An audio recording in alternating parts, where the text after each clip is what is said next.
of Imam Bukhari who called Ali ibn al-Madini. Yesterday, Saih al Bukhari, he was talking about him. So Ali ibn al-Madini, he was a very famous scholar of Hadith. Okay, and if he would come for dictating the Hadith, so people would be coming. So, for example, the Hadith session would be after Isha, okay, till Fajr. So people would come to book in that room from Salat al-Fajr. Okay. Okay, so one of the narrators, one of the students of Ali ibn al-Madini says that once it was the night of dictating of Ali ibn al-Madini in Baghdad. Okay, and then he says, so I came and I was waiting, so people were from Salat al-Fajr waiting, you know, for this Imam, because if they would come late, they wouldn't get a space inside of the place. Okay. So then he says, so while I was waiting for Ali ibn al-Madini to come inside of the place, venue, so I saw some of the shuyukh. Okay, I'm really sorry to mention it here. Do you know his scarf? Okay, so he did pick it up and then he did pass the water into it and then he thrown it from the window. It's just a bit strange. Yeah. Why? Because if he would go to make wudu, he wouldn't come back in, you know. So that's how they were very, like, we can say, insisting to gain the knowledge, you know. And I do hope that inshallah these days will come back, okay? Because as you know, Rasulullah says, لا تزال طائفة من أمتي ظاهرين على الحق لا يضرهم من خذلهم وهم على ذلك حتى يأتي أمر الله وهم على ذلك. وكما قال, means there will be one group of my ummah carry on being on the right path, and even people who are disowning them, okay, so they cannot harm or they cannot change their, you can say, a will, okay, till the day of judgment will come and they will be insisting on their own right path. Okay, so inshallah that is a good sign. Anyway, if you can open at page number so we are in the studying of the Hadith. The page number, which page is it? 33.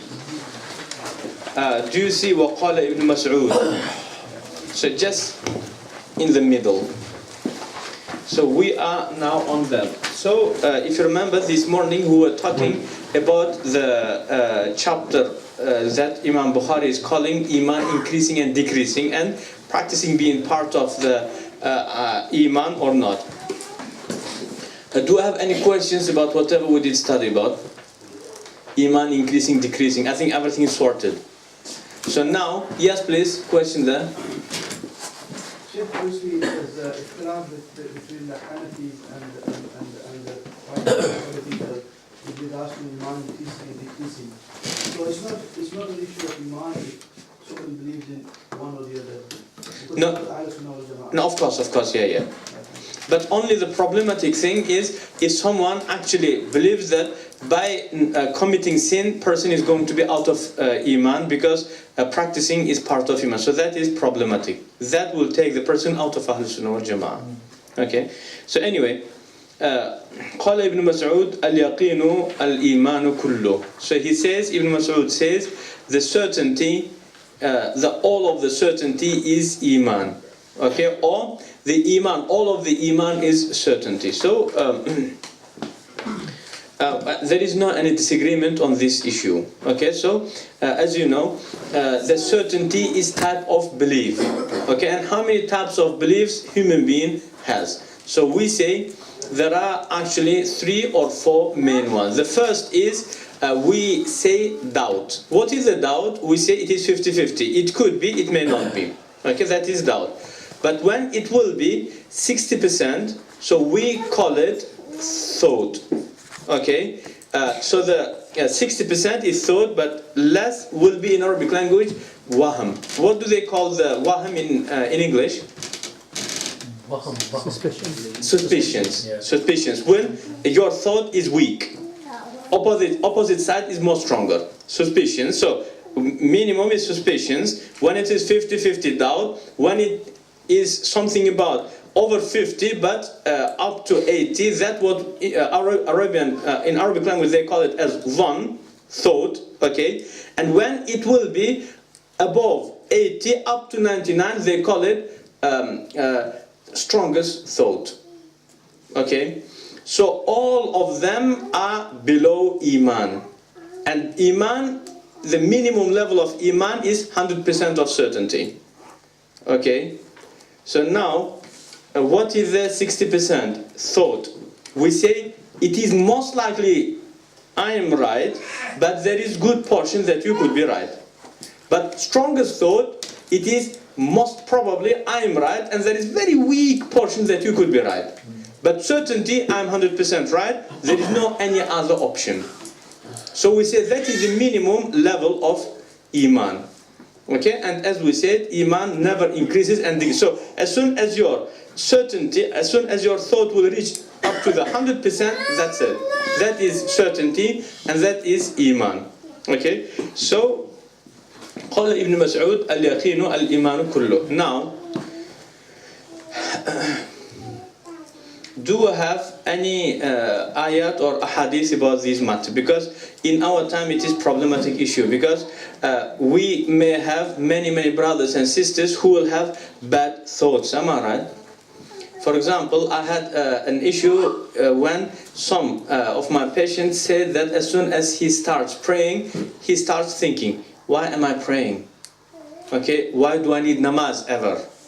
Okay, or when he makes Durood Sharif, he will start thinking about evil sides of the Prophet Sallallahu Alaihi Wasallam. There is no any evil side, but what the non-believers are making up the stories of. Thinking that Rasulullah is, for example, bad, etc. So that type of thoughts attacks his mind. So, is that scratching the certainty or not? Let's look into the matter. First of all, certainty. Where did we get it from? It is Surah Al-Hujurat, ayah number 15. Allah subhanahu wa ta'ala says, إِنَّمَا الْمُؤْمِنُونَ الَّذِينَ آمَنُوا بِاللَّهِ وَرَسُولِهِ ثُمَّ لَمْ يَرْتَابُوا. The believers are those, so means, innama in Arabic language means it's only, the believers are only those. Innama in Arabic language means the believers are only the following people, means there is no one else but only them. Okay, so innama, only the mu'mins are الَّذِينَ آمَنُوا, those who believed on Allah wa rasulihi, and on the Prophet, ثُمَّ لَمْ يَرْتَابُوا, and after that they did not doubt. Means anyone who doubts, he is not a believer. Okay, now what about that patient who has a problem? When he prays, he starts thinking bad. Okay, or the person who doubts on Rasulullah sallallahu alaihi wasallam. Okay, for example, he may say, okay, look, how come that if he's a prophet, for example, he marries young girl, for example, then he says, no. But then he says, oh, astaghfirullah. So is that person mu'min or not? Let's look into the hadith.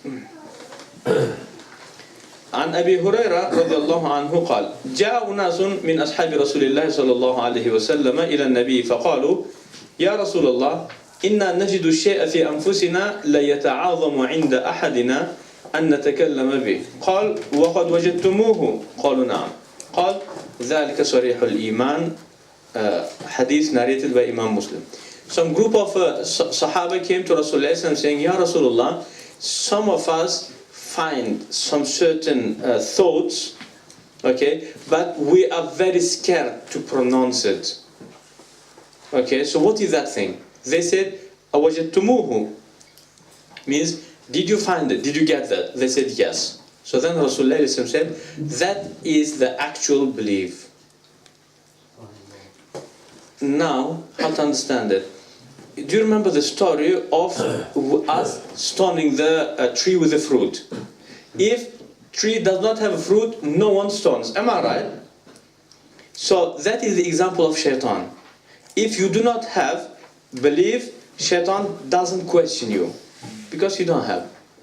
So shaitan is insisting to take it off you. Okay? So if you're not getting thoughts, it is a bit risky. But if you are getting strange thoughts, means you have it, and Iblis is trying to take it off you. Okay?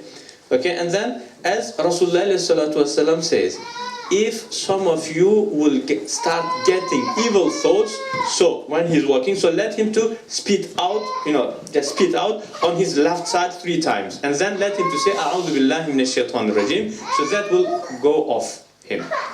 Okay, so the thoughts, we somehow think that thoughts is our action, but it's very small portion of thoughts is our action. Okay, but the most common thoughts will be either satanic, you can say, inspiration, or either angelic inspiration. Did you understand? Okay, so then satanic inspiration or satanic whisper, that is called as waswasa. Okay, so if you are getting that type of thoughts, means it doesn't mean that you are doubting, but it means that Shaitan is whispering. So it is not your thought, it is not your doubt, but it is the question of Shaitan. Okay, so then what happens then? So Rasulullah in different hadith says, as long as you do not speak it out, it does not affect. So the evil thoughts that you have, do not act upon it and do not speak it out, and then you will be saved. Okay, so or otherwise just that evil thought which is hitting your mind, so now you have been attacked by Iblis, and Iblis is trying to take it off you. Okay, the next hadith again in Sahih Muslim, عن عبد الله بن مسعود قال سئل النبي صلى الله عليه وسلم عن الوسوسة قال تلك محض الإيمان. Rasulullah عليه الصلاة والسلام once had been asked about waswasa, satanic whisper. So Rasulullah عليه السلام said ذلك محض الإيمان, that is the actual Iman. Because the people who do not have Iman, so Shaitan doesn't need anything to get, because there is nothing that Shaitan needs, Does make sense? Yeah. The next hadith, عن أبي هريرة رضي الله عنه قال رسول الله صلى الله عليه وسلم لا يزال الناس يتساءلون حتى يقال هذا خلق الله الخلق فمن خلق الله فمن وجد من ذلك شيئا فليقل آمنت بالله. وفي So then, next hadith is again in Muslim. Rasulullah says, people start questioning each other, or people will start questioning himself. Means Shaitan will question him. So, what about this creature? Who created it? Okay, who created that? Who created that? And till it will end up on God, saying, so then, who created God then? So it is not the actual question. Question could be slightly different. So is it possible that God did create this, Or is it possible that God can create this, and etc. Okay? So then Rasulullah said, as soon as you will get that type of thoughts or questions, say, Amantu billah. Okay? Or say, La ilaha illallah, or say, Amantu billahi wa rusuli. That is coming in the next narration. Then in the next narration, يأتي الشيطان أحدكم, Iblis comes to one of you, فيقول, he will say, من خلق السماء, who created the heavens, من خلق الأرض, who created earth, فيقول Allah, and then you will reply back to him saying, Allahu, ثم ذكر بمثل, and after that, basically, he will carry on questioning, and then the narrator says, after that, Rasulullah said that, but then who created God? So Rasulullah says, as soon as you will get that thought, say, Amantu billahi wa rusuli. That's it. Okay? The next narration is again about the same matter. قال رسول الله صلى الله عليه وسلم يأتي الشيطان أحدكم فيقول من خلق كذا وكذا حتى يقول له من خلق الله فإذا بلغ ذلك فليستعذ بالله ولينتهي. So Shaitan will come to some of you, will start questioning who created this, who created that, etc. till he will say who created God then. Okay? Or something, that type of questions. Can God create this?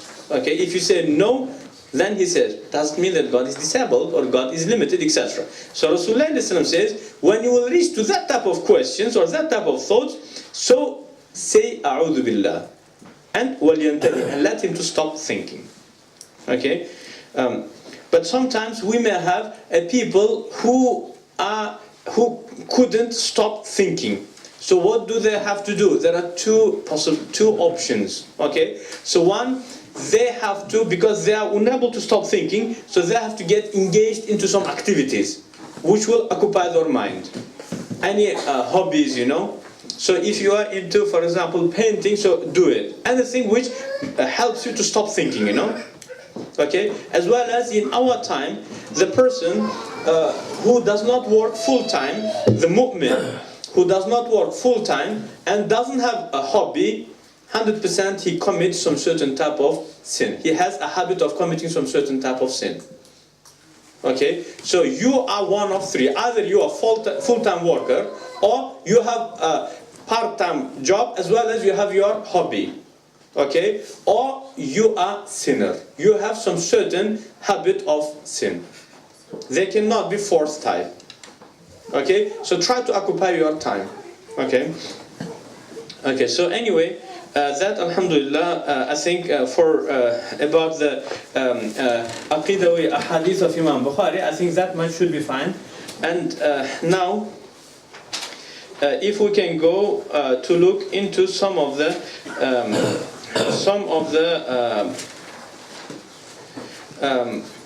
Fiqh Ahadith, page number 35.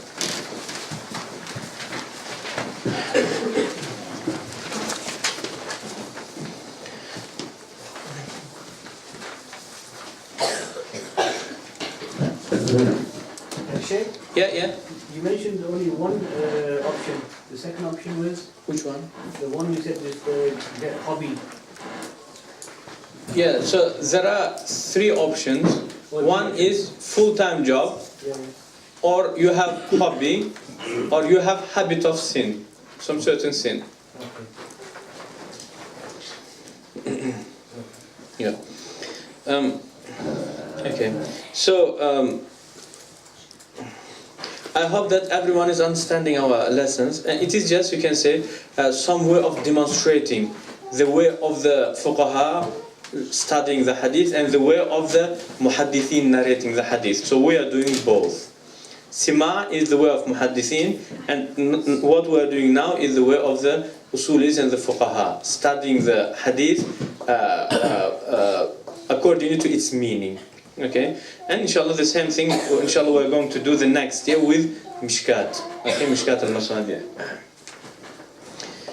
If you can just go to the page number 35, as we said, Bab Wujub al-Qira'ati lil-Imam wal-Ma'mum. So it is a chapter about the necessity of the recitation for the Imam and the person who is following the Imam. Okay.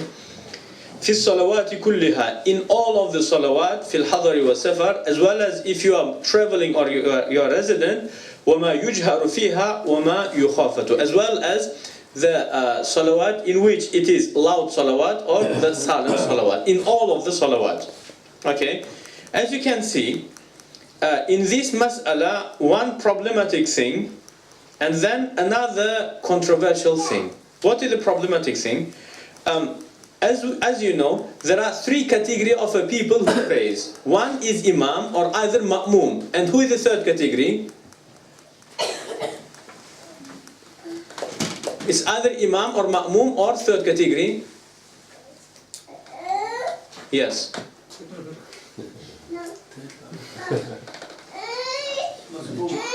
No, because that is Ma'mum anyway. Praise alone. The one who prays alone. His name is in fiqh terminology Munfarid. So, as you know, as you see, Imam Bukhari says it is compulsory to recite, okay, for Imam and Ma'mum. But what about the Munfarid? Okay, mashallah. As well as he's on Ma'mum also. Yeah, mashallah, good answer. It is the same thing. Because there was no disagreement in terms of the Munfarid that he has to pray. Okay, but the disagreement was about Ma'mum. Okay. Look, he says necessity. Okay, it is the exact position of Imam Shafi'i. Shafi'i say it is wajib, means fard, upon each single person to read Fatiha. Okay? But what about Hanafis and Hanbalis? Hanafis say it is makruh for the person who is following, and Imam Ahmad says it is not wajib. So on that extension we together with Imam Ahmad, but then Imam Ahmad says in silent namaz, ma'mum, if he will read Quran, so it is good. But does he? He says no. But we say it's not compulsory and it is not good also. Okay, so now we have to prove our point on so many things. Okay, but anyway, before going there, we are waiting for Imam Bukhari to prove that it is necessary. Then we'll disprove his evidences. So, the first thing, it is compulsory. Imam Shafi'i accords him. Imam Ahmad, Abu Hanifa disagree with him. No compulsion. Okay. The second thing, Imam, of course, we agree that it is compulsory, but Ma'mum would disagree with him. في الصلوات كلها, in all of the salawat, it doesn't matter if you are traveling or not traveling, and also the silent and the loud salawat. So in the loud salawat, Imam Ahmad agrees with us, okay, that it is not wajib, as well as in the silent he agrees that it is not wajib, but if someone reads, he says it is good. But the mu'tamad, official Hanafi position, we say it is makruh tahriman, to read behind Imam. We are going to prove all of our points. Look into the hadith. حدثنا موسى قال حدثنا أبو عوانة قال حدثنا عبد الملك بن عمير عن جابر بن سمرة قال شكى أهل الكوفة سعدا إلى عمر رضي الله عنه فعزله واستعمل عليهم عمارا فشكوا حتى ذكروا أنه لا يحسن يصلي فأرسل إليه فقال يا أبا إسحاق إن هؤلاء يزعمون أنك لا تحسن تصلي. So, as you know, the people of Kufa, they did complain about Sa'd ibn Abi Waqqas. Okay. So, because Sa'd ibn Abi Waqqas, he was Amir of Kufa. Okay. So then, when they did complain, Umar radiallahu anhu has sent Ammar ibn Yasir to be the Amir instead of to replace Sa'd radiallahu anhu. So then, the things that they did complain about Sa'd ibn Abi Waqqas, they said, Ahl Kufa, people of Kufa said that Sa'd ibn Abi Waqqas, he doesn't know how to pray. Okay, so then Umar radiallahu anhu said, oh Sa'd, they did say that you cannot pray. Okay, they say that you don't know how to pray. So then he said, Sa'd ibn Abi Waqqas said, أما أنا والله فإني كنت أصلي بهم صلاة رسول الله. So first of all, before, Sa'd ibn Abi Waqqas said, I swear by the name of God that I used to pray as Imam, as Rasulullah used to pray. Okay, so then he says, ما أخرم عنها. So I do not shorten or I do not scratch anything about it. أصلي صلاة العشاء فأركض في الأوليين وأخف في الأخرين. So he says, I pray صلاة العشاء and I make the first 2 rakats longer and second 2 rakats shorter. Okay. So then he says, قال عمر رضي الله عنه said, ذلك الظن بك يا أبا إسحاق. So Umar رضي الله عنه said, so that what I think about you. Okay, means that you did good. So then فأرسل معه رجلا, but anyway, then Umar رضي الله عنه, just to take revenge, just to see into just to judge upon the matter. So Umar رضي الله عنه sent Sa'd and some of the people just to look into the matter back to Kufa. Okay. So then فسأل عنه أهل الكوفة. So that person, when he came to Kufa, he did ask the people. He said, "Oh people, why did you complain about Sa'd?" Okay. ولم يدع مسجدا إلا سأل عنه. So then this person, he went with Sa'd to each single masjid in Kufa. Why did you complain? Okay. But then no one said nothing except حتى دخل مسجدا لبني عبس فقام رجل منهم يقال له أسامة بن قتادة. You can na Aba Sa'd. So then, when he did go with Sa'd, this person go with Sa'd to each single masjid, no one did complain except when they went to the masjid for the tribe called Banu Abs. So then one person stood up. His name is Usama bin Qatada. Okay. So then he said, أما إذا نشدتنا فإن سعدا كان لا يسير بالسرية ولا يقسم بالسوية ولا يعدل في القضية.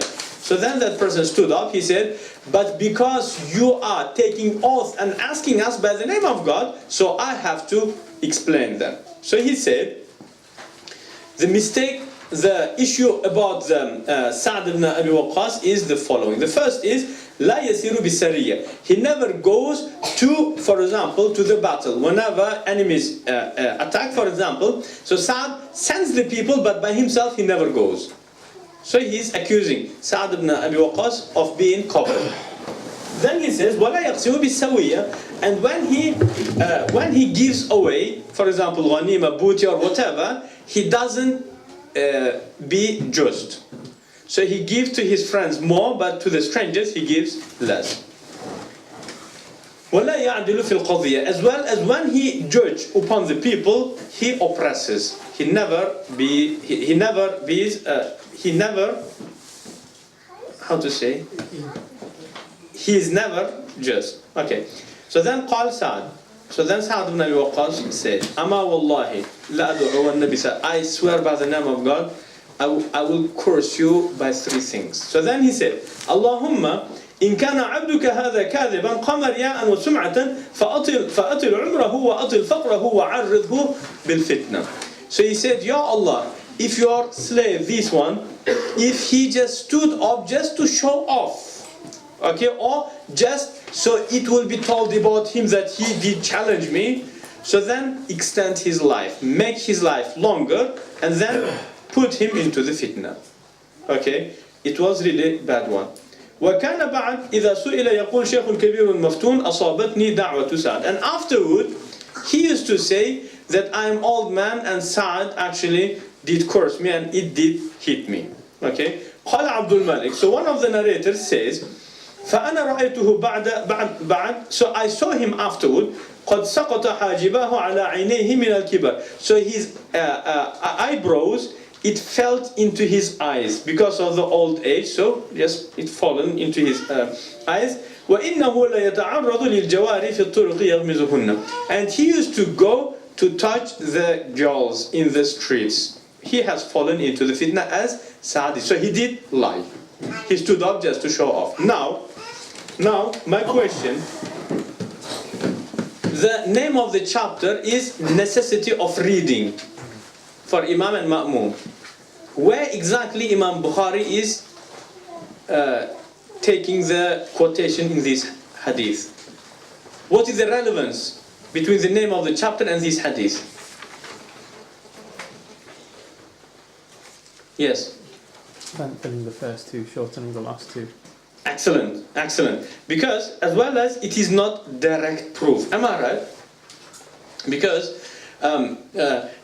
to stay in the first two rakats longer, it doesn't mean to read. Am I right? Okay? But it could be for that, or maybe it could be because he's just staying just longer. Okay? So it was not very direct, you can say, proof. But then Ibn Hajar al-Asqalani did catch up, saying that by this story he's referring to another narration of the same story in which he says reading. But because that narration didn't meet the condition of authenticity according to Bukhari, he couldn't narrate it in here. But he did just make ishara. Did you understand? So we say it's not accepted in here. Okay. Anyway. Not only that, it could be the Imam, and you could be doing the longer, first rakat longer and the second rakat shorter. Yeah, it's because of that. Yeah, the Imam, and he's not the Muqtadi, he's not the follower. Yeah, no, because the whole point in here is the recitation. Yeah. So Imam Bukhari narrating it, so if you take it literally, it doesn't back up the point of Imam Bukhari, even in terms of recitation, because he says, I was standing in first rakat longer. So then it doesn't necessarily mean that he was reading in it. It could be just because he didn't say reading, but standing longer. Okay, so it did not back up. But anyway, just keep in your mind, Imam Bukhari is much above us. Okay, so Imam Bukhari sometimes may bring some certain ahadith into the chapter, and then you do not understand how to use it. Okay? But the senior scholars, they will know how to do it. But anyway, Ibn Hajar al-Asqalani did clarify that the point is, as mentioned in here, is to make the first 2 rak'ahs longer, and by this he was making ishara, pointing on the same story by different narration, which didn't meet his condition. So it is just that. Now, the next hadith. حدثنا علي بن عبد الله قال حدثنا سفيان قال حدثنا الزهري عن محمود بن ربيع عن عبادة بن الصامت أن رسول الله صلى الله عليه وسلم قال لا صلاة لمن لم يقرأ بفاتحة الكتاب. So that is the proper proof.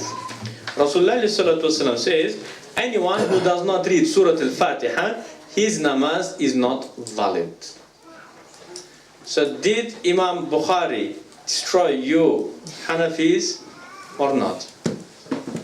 Because Rasulullah didn't make any distinction. Am I right? So he said, anyone, doesn't matter, are you Imam or are you Ma'mum, are you traveling, whatever, if you do not read Fatiha, your namaz is not valid.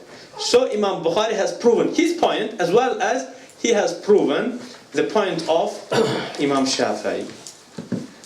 So we Bishara Hanafis as well as Hanbalis totally destroyed. What do you think? Sorry? Yes, that's it. Let's go back home. Have to read all my salahs. Yes, that's it.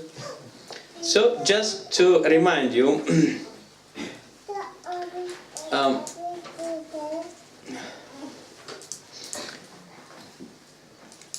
Allah subhanahu wa ta'ala says, it is in Surah Muzammil, ayah number 20. أعوذ بالله من الشيطان الرجيم فقرأوا ما تيسر من القرآن. Allah says, read anything that is easy for you to read from Quran. Okay? So is the narration of Imam Bukhari crashing into this ayah or not? Why not? For example, Surah Al-Ikhlas is easier for me than Surah Al-Fatiha. So, according to what Allah is saying, read whatever is easy for you to read. It is by ijma' of Ahl Sunnah wal Jama'ah, the meaning of the ayah in here is in namaz, because outside of namaz is not compulsory to read Quran. It is sunnah, but inside of namaz is fard. So this ayah is about the recitation of namaz. Okay, so Allah says, read from Quran whatever is easy for you. So when we say Allah means Surah Al-Fatiha, so then question, what about some person who finds some other ayah or some other surah easier than Fatiha? Isn't it the hadith going against the Quran or not? And hadith is khabar al-ahad, so it's not equal. Okay, that is one thing. As well as another proof, which hadith which is narrated by Imam Bukhari himself, just right after this we're going to read. Some Bedouin came, and then he prayed very quickly, and then he came to Rasulullah and said, Assalamu alaikum ya Rasulullah. Rasulullah said, Wa alaikum assalam, go back and repeat your namaz because you did not pray valid namaz. So it happened for 3 times, do you remember? And 3rd time, Rasulullah said, Ya Rasulullah, my father and my mother is just qurbani for you. Please teach me because I don't know how to pray then. So then Rasulullah said, so when you want to pray, so then make your tahrima, okay, face qibla, make your tahrima, and then read anything is easy for you to read from Quran. After that, go to ruku. Rasulullah never mentioned Fatiha. So then, but what about the meaning of the one who does not read Fatiha, his namaz is not valid? I say it is Arabic way of speaking. Rasulullah in different hadiths said, La salata bihadrati ta'am, means when food is there, no salat is valid. So, do we take it literally? No. Or another hadith, La salata li jari al-masjid illa fil masjid. So the neighbor of the masjid, his namaz is not valid except in the masjid. Do we take it literally? No. So whatever is meant in these two ahadith, meant in this hadith also. Did you understand? So, means the perfect namaz is not there without reading Fatiha. Means it is not farz but wajib, but in some certain circumstances. It is when you are either imam or munfarid. Okay? So anyway, let's go further.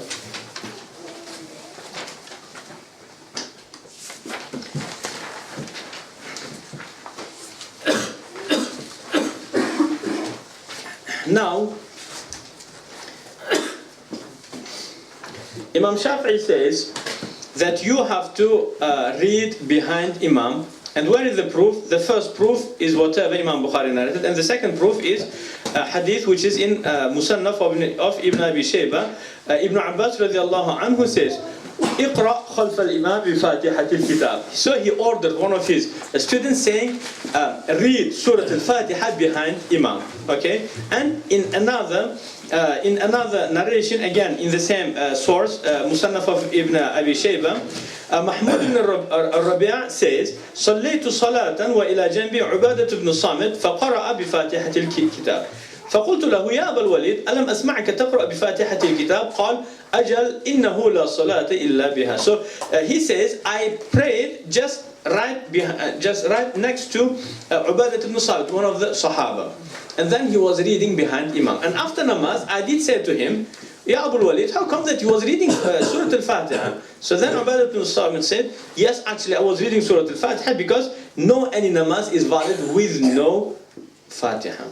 Okay, so hadith is still there. Hadith is still there. Because my question to you now, the ayah that I did bring to disprove the point of Bukhari, could I actually disprove it or not? What did I do? Yes? Refer back to the Quran, which goes above the Hadith. Okay, it's good. So, because Imam Bukhari brought hadith saying that Surah Al-Fatiha is compulsion. And then I brought ayah. So what did I set up by that? So did ayah touch the issue of ma'mum not reading Quran? What it did touch exactly? Just the recitation. It touched on it. It was more relevant to Mu'tazila than Not really. It touched on the fact that the Surah Fatiha. Excellent. Nothing else. Nothing else. So I have proven that reading Fatiha is not compulsory. Am I right? But did ayah disprove that yet ma'mum shouldn't pray, shouldn't read anything? There was no anything. Means yet case is open. Okay? So then, how to disprove it? The hadith as following. عن أبي هريرة رضي الله عنه أن رسول الله صلى الله عليه وسلم انصرف من صلاة جهر فيها من صلاة جهر فيها بالقراءة فقال هل قرأ معي أحد منكم آنفا فقال رجل نعم يا رسول الله فقال إني أقول ما لي أنازع في القرآن. So Abu Hurairah says once Rasulullah was reading loud namaz, and after completing the namaz he just turned back and then he said, did any of you read behind me? So one of the Sahaba said, yes, Ya Rasulullah, I was reading. So then Rasulullah said, so I thought, why I've been disrupted from the recitation. Okay? So could I disprove the point or not yet? No. Why? Maybe he was reading too loudly to disturb the Imam, that's all. No. They were reading behind Rasulullah. It was same namaz. Yes. What do you think? Did that disprove the point or not? Because there are two types of namaz, isn't it? One is loud and one is silent. So I have disproven the issue that is not compulsory in loud namaz to read behind Imam. Am I right? Okay. But anyway, yet we are speaking. Anyway, in Surah Al-A'raf, ayah number 204. Allah subhanahu wa ta'ala says, وَإِذَا قُرِئَ الْقُرْآنُ فَاسْتَمِعُوا لَهُ وَأَنصِتُوا. That is the actual proof of the Hanafis. Means, whenever Quran will be read, so keep a silence and listen to it. Okay? So, it is two orders for one act. What is the act? Act is reading Quran. Imam is reading Quran. So you are behind him. Allah did order you to do two things. One is listen to it. And the second is to keep a silence. Ansitu. Okay? But what about if it is silent so you cannot hear? Allah did order you two orders. If you are unable to do one, it doesn't mean that you shouldn't obey God in the second. Am I right? Second is still there. Keep silence. Did you understand? So that is the main proof, yes. Sheikh, all the Shafis actually Wait till the end. wait till... Yeah, of course, yeah. So they read the first and then they listen to the Quran. No. There are 2 points, 2 ways. One is in the pauses of Imam, they read, you know. So when Imam says Alhamdulillah Rabbil Alamin and stops, they read. And that's how. And the second way is when Imam says Waladdallin, Imam waits for them to read, you know. So the listening as well as... Exactly, yeah. Exactly. So, but we say Allah is ordering 2 commands. Okay, so if you are unable to fulfill one, it does mean that you should ignore the second also. That is the main proof. Again, the second is... Sheikh, what ayah was it? Yeah. Which ayah number? Ayah number 204, Surah Al-A'raf. Okay, and also another proof. قال أبو موسى أن رسول الله صلى الله عليه وسلم خطبنا فعلمنا سنتنا وبين لنا صلاتنا فقال إذا قمتم إلى الصلاة فأقيموا صفوفكم ثم ليؤمكم أحدكم فإذا كبر فكبروا وإذا قرأ فأنصتوا. That is the proof. Hadith is in Sahih Muslim. Rasulullah ﷺ says, when Imam will get up to pray, so get up for him, okay? And when فَإِذَا كَبَّرَ فَكَبِّرُوا, when he makes takbir, Allahu Akbar, so you make takbir also, وَإِذَا قَرَأَ, and as soon as he will start reading, فَأَنصِتُوا, so then listen. Okay, so Rasulullah ﷺ actually did forbid us, or he did order us to listen to the recitation. Anyway, then he says, Hadith is in Sahih Muslim and Musnad Imam Ahmad. Both of them said that it is authentic Hadith. But Imam Bukhari disagreed. Imam Bukhari said that Hadith is actually weak. And anyway, there is another proof which is narrated by Imam Ahmad and Abdullah ibn Shaddad. So Rasulullah ﷺ says, Man salla khalfa imamin fa qira'atul imami lahu qira'a. Anyone who prays behind Imam, so the recitation of Imam is his recitation also. Means he does not have to read namaz. Is it good proof or not? Of course, yes.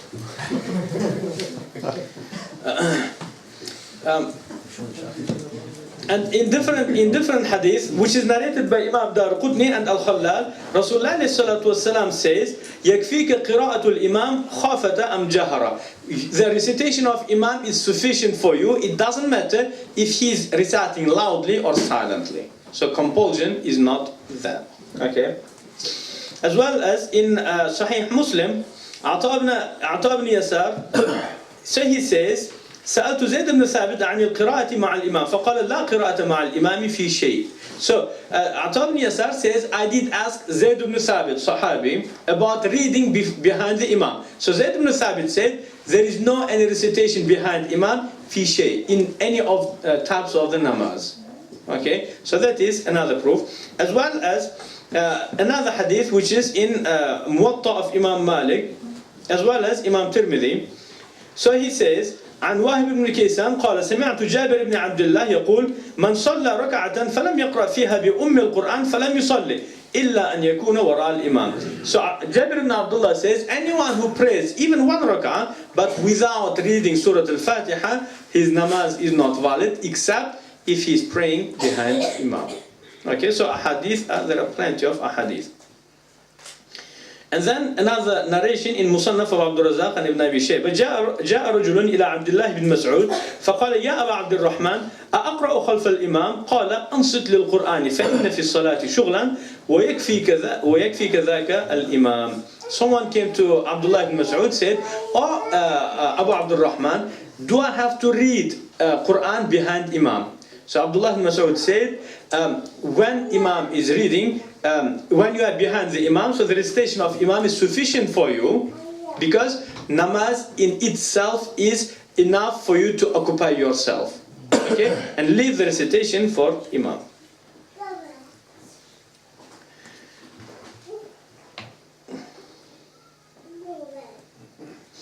And another hadith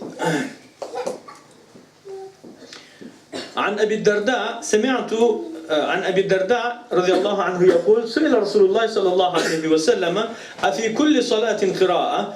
قال نعم. قال رجل من الأنصار وجبت هذه. قال كثير فالتفت إلي أبو الدرداء وقال ما أرى الإمام إذا أما القوم إلا قد كفاهم. It is authentic hadith. So once Rasulullah ﷺ has been asked, do I have to read in namaz, each single person? So then Rasulullah ﷺ said, yes. Okay, and some of the people was sat next to Abu Darda, so he said, in that case, it is compulsory then. So Abu Darda straight away turned towards him, and then he said, but if you're with Imam, so then recitation of Imam is sufficient for you. Okay, hadith is authentic. And then, but what about the question? So in all of them, a hadith, it is proving that it is not compulsory, but it does not prove that it is not permissible. Am I right? Means a hadith approving the point of Imam Ahmad, but Abu Hanifa is still, he is yet wet, you know, we have to dry off his clothes yet. Okay, so we say because of two proofs. One is the ayah. Allah is saying ansitu, istami'u and ansitu, two orders. Okay, prohibition is that, means ansitu, keep silence. Reading is not keeping silence. Okay, that is one. And the second is Ali radiallahu anhu said, Man qara'a khalfa al-imam faqad aqta al-fitra. Anyone who reads behind imam, so he is going against the fitra. Going against the fitra is makruh. Am I right? So for example, circumcision is fitra, and to not do the circumcision is makruh. Am I right? So these are the main proofs of Imam Abu Hanifa. Okay, so do I have enough time? 5 minutes, okay. Okay, so anyway. Sheikh, what hadith is that by Sorry? Ali radiallahu anhu? Sorry? Which book is it narrated from? It is the Sunnah of Khallaf. Yeah. Sahih. Yeah, of course, yes, authentic, yeah.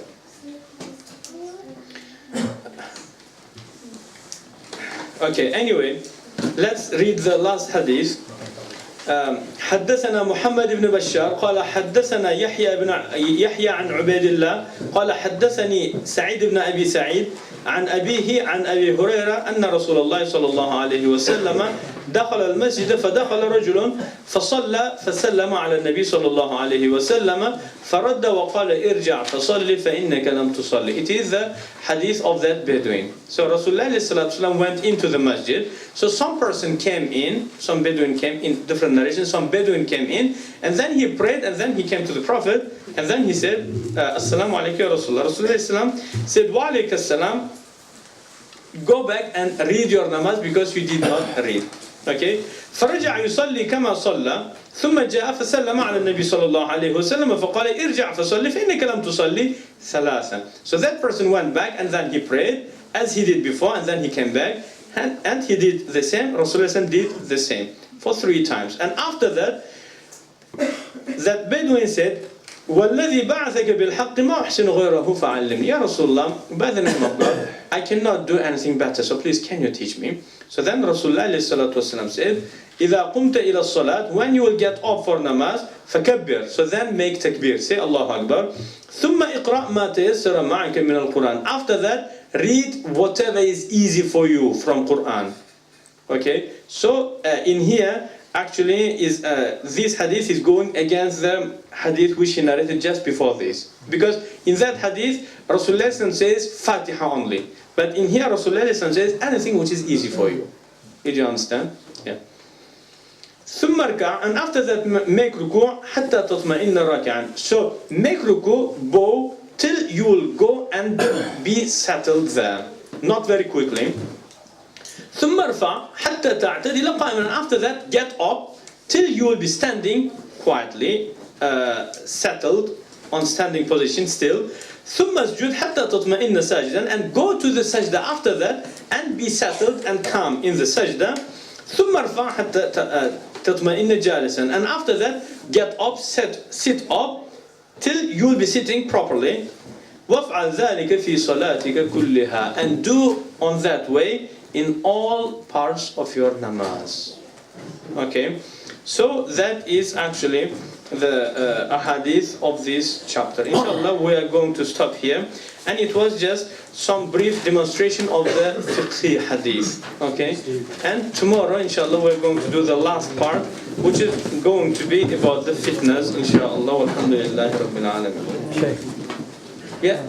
is there any advice you can give about how we can reduce the amount of waswasa we experience and increase the amount of angelic inspiration? Yeah. So it's basically, it's not the question to the faqih, you know, because the matter of thoughts and matter of controlling your heart, there are some experts of that field, you know. So authenticity of the hadith goes back to the muhaddithin. Sunnah fard wajib comes to me. Okay, the purification of the heart and your mind goes to its own people. That's it.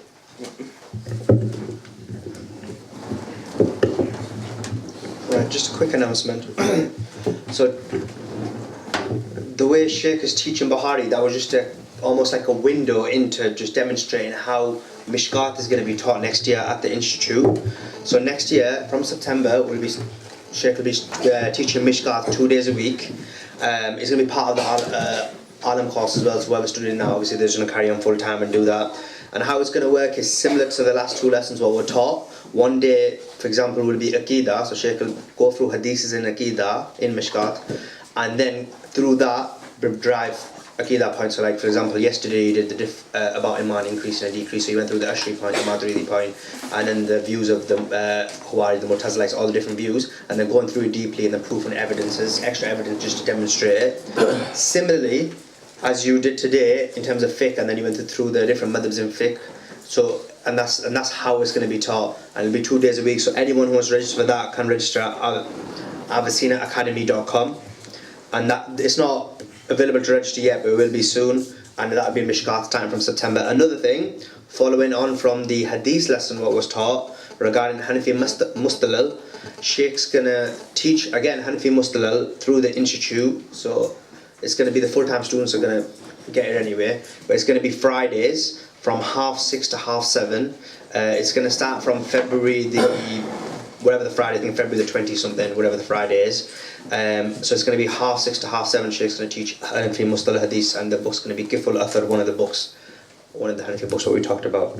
Okay, so now we're going to take, so there's something to think about. Again, you can do it at avicinaacademy.com. So, and yeah, you can have, there's a 5-minute break. Mishkat and Mustalah, will it be online also? Yeah. No, that's right. So it'll be online, live online. So exactly the way we run the courses now. So they're available live online. You can ask questions online, either by typing if you're shy, or by speaking if you don't mind. That's fine as well. And also what we do is, again, although it's live, remember we always have the recordings available for 4 months, so if you can't attend that specific time, you can listen back to the recordings. But what we do also in the Institute is, we do examine, and at the end, if students get more than 75%, they do get ijazah. So for example, we've got 4 or 5 students who are going to get ijazah right now in Aqeedah, in Wasiyah, through Shaykh Abu Mansur Maturidi, so a very unique ijazah. So they're going to get that, and they began that. At the end, although they'll receive the ijazah soon, they'll get the certificate at the end of the year in like a big ceremony. But they've already definitely got that ijazah, and similarly, so that's what I'll look at. Okay, so what we're going to do is 5-minute break. 1:45 we'll resume, and then we just finish the reading off, which will take about 25-30 minutes. Then Shaykh's going to give everybody ijazah today, and then the actual ijazah certificate will be presented to everybody tomorrow. Okay, so 5-minute break. No.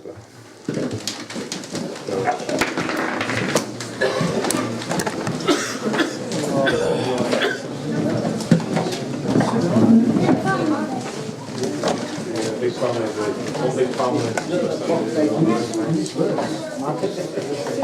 really don't know them, you know. I'm sure, but I'll check it for you.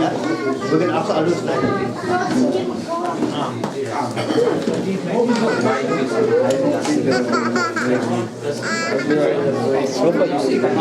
Make sure it's off the